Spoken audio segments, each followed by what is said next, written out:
जोहार झारखंड। झारखंड में कंबल घोटाला, गरीबों के साथ धोखा। झारखंड में एक बार फिर भ्रष्टाचार का मामला सामने आया है।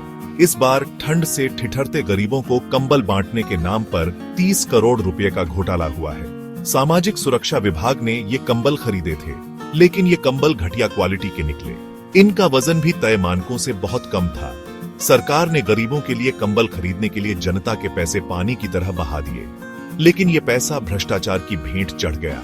गरीबों को ठंड में राहत देने की बजाय उन्हें घटिया और हल्के कंबल थमा दिए गए। यह मामला एक बार फिर साबित करता है कि कैसे भ्रष्टाचार की जड़ें हमारे सिस्टम में गहराई तक फैली हैं। सरकार को चाहिए कि वह इस मामले की निष्पक्ष जांच कराए और दोषियों को कड़ी से कड़ी सजा दे। साथ ही भविष्य में इस तरह के घोटालों को रोकने के लिए ठोस कदम उठाए जाने चाहिए। निविदा प्रक्रिया, भूतिया कंपनियां और लापरवाही। कंबल खरीदने के लिए सरकारी पोर्टल जेम पर निविदा निकाली गई थी। 7 कंपनियों ने इसमें हिस्सा लिया था, लेकिन क्या वाकई ये सभी कंपनियां असली थीं?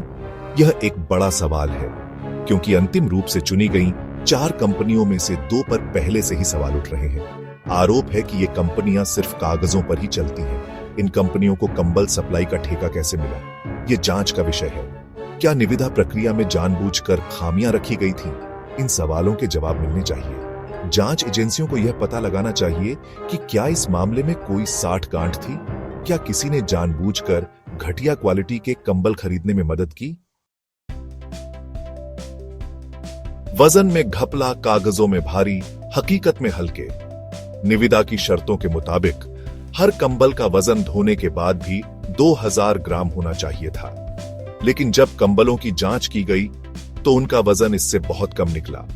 पलामू में 1662 ग्राम और रांची में 1596 ग्राम वजन के कंबल मिले, यानी हर कंबल में 400 ग्राम से ज्यादा की चोरी की गई। हैरानी की बात यह है कि जब कंपनियों ने अपने नमूने जांच के लिए भेजे थे तो उनका वजन 2200 ग्राम से भी ज्यादा था। अर्थात क्रय समिति की बैठक में चारों आपूर्तिकर्ता कंपनियों ने अपने अपने कंबल का प्रेजेंटेशन भी दिया था। उस दौरान धोने के बाद बिहारी लाल चौधरी ट्रेड लिंक प्राली, धनबाद के कंबल का वजन 2245 ग्राम और ओम शक्ति टेक्सटाइल, पानीपत के कंबल का वजन 2238 ग्राम आया था, जबकि टेक्नो फ्यूल इंडिया प्राली के कंबल का वजन 1653 ग्राम दिखाया गया था। उधर बिहारी लाल चौधरी ट्रेड लिंक प्राली ने RSTC प्रति कंबल आपूर्ति का भी दावा किया। सही वजन और कम रेट के आधार पर क्रय समिति ने बिहारी लाल चौधरी ट्रेड लिंक प्राली को और इसी रेट में ओम शक्ति टेक्सटाइल को 9,20,243 कंबलों की आपूर्ति का जिम्मा दिया। तो क्या ये कंपनियां जानबूझकर जांच के लिए अलग कंबल भेज रही थीं? और क्या उन्हें इस बात का भरोसा था कि असली माल की जांच ही नहीं होगी? जांच, क्या दोषियों को मिलेगी सजा? झारखंड कंबल घोटाले की जांच अब तेज हो गई है। सामाजिक सुरक्षा विभाग की निदेशक समीरा एस ने मामले की जांच के आदेश दिए हैं, लेकिन क्या यह जांच निष्पक्ष होगी? क्या दोषियों को सचमुच सजा मिल पाएगी? यह देखना होगा कि जांच एजेंसी इस मामले में कितनी गंभीरता दिखाती है। क्या वे इस घोटाले के असली मास्टरमाइंड तक पहुंच पाएंगे, या फिर यह मामला भी ठंडे बस्ते में डाल दिया जाएगा?